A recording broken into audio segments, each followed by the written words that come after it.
अस्सलामुअलैकुम। आप लोग ठीक है। आज हम आलू की टिक्कियाँ बनाने वाले, तो उसके लिए मैं आपको बताती हूँ आपको क्या क्या चाहिए होगा।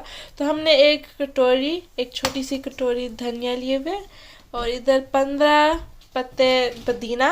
हमने इसमें से 2 प्याज लिए और 2 मिर्चें हमने इसको चॉप कर दिया था।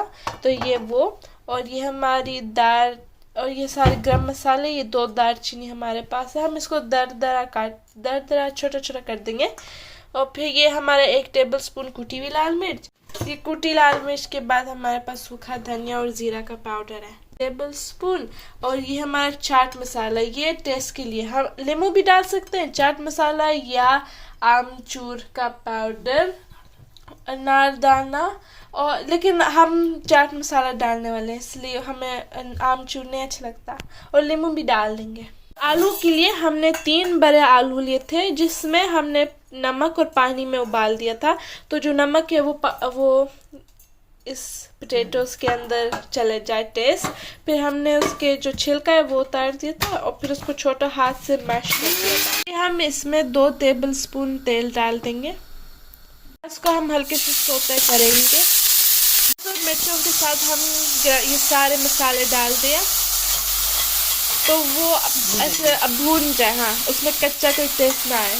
गरम मसाला हमने अभी कूटा, आप ऐसे वो कूटी से कर सकते हैं या आप मशीन से। अभी हम ½ टीस्पून नमक डाल देते हैं। 2-3 मिनट के लिए इसको भूना, और अब इसमें डाल देते आलू के अंदर धनिया और पुदीना भी डाल देते हैं। इसको हाथों से मिक्स कर रहे हैं। तो हम टिक्की का शेप बनाने लगेंगे। आपको अंडे के साथ उसका कोटिंग करना पड़ेगा, लेकिन कोई लोग अंडे नहीं खाते तो वो बेसन इस्तेमाल कर सकते हैं। तो बेसन को अभी हम छानेंगे और फिर हमारे पास 2 अंडे भी है, उसके साथ भी दिखाएंगे आपको। के अंदर हम 1 टीस्पून कश्मीरी मिर्च डाल रहे हैं, वो कलर के लिए। तब टिक्की बनाते हो तो बहुत अच्छा कलर आएगा इसमें। तो नमक भी, इसको विस्कर से विस्क कर दिया था और पानी भी डाल दिया था। बहुत पतला नहीं और बहुत मोटा नहीं करना। हमने 1 अंडा लिया अभी के लिए और फेंट इसको। हमने नमक और मिर्च डाल दी थी लाल कश्मीरी, तो इसमें भी रंग आ जाए। बहुत बारीक भी नहीं टिक्कियों का है। तो अभी हम टिक्कियाँ बनाने लगे। इसके लिए आपको बहुत बारीक नहीं और बहुत मोटा नहीं करना चाहिए। तो इसको अभी हमने कोटिंग कर दिया अंडे वाले में भी, और इसको हमने इसमें तेल डाल दिया था गर्म होने के लिए और डाल दिया। बस बार बार अब यही करना है। अभी हम आपको बेसन वाले के साथ भी दिखाते हैं। अभी इसका कलर देखें और फिर तब हम कोटिंग करते हैं उसका कलर देखें, फिर लाल हो जाता है और बिल्कुल डिफरेंट ही कलर आ जाता है उस पर।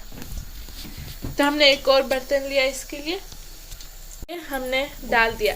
अभी ये सारे दोनों बर्तन हल्के आग पर करना है आपने, और फिर तो हमने सारे बाकी कर दे, फिर हम आपको दिखाते प्रेजेंट करके। तो अभी हम आपको दिखाते कि कैसे इसको तेल इसका ऊपर लाना होता है। इसका जो तेल है फिर आपको बार बार फ्लिप नहीं करना होता और दोनों साइड से भी पक जाएगा।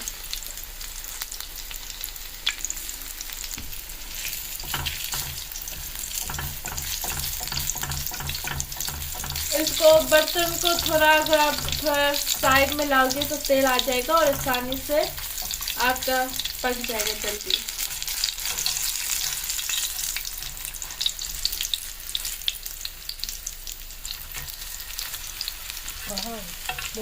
बहुत अच्छा लग रहा है माशाल्लाह। अब दूसरी साइड छोड़ दे, फिर हम आपको दिखाते हैं। ये हमारे पास इमली है, हम इसमें अनियन डाल रहे हैं, स्प्रिंग अनियन और नमक मिर्ची भी।